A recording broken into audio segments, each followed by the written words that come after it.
Samantala nakilahok po ang higit isang daang job seekers sa Malawakang Job Fair sa isalagawa sa bayan po ng Mangaldan kasabay po ng ika-92 na anibersaryo ng Department of Labor and Employment or DOLE.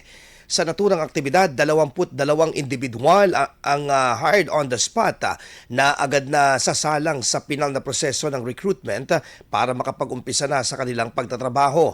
Magkatuwang ang ahensya at lokal na pamahalaan sa pagbibigay ng mas malawak na oportunidad sa mga residente upang makahanap ng angkop na trabaho at makapagsimula ng bagong kabuhayan.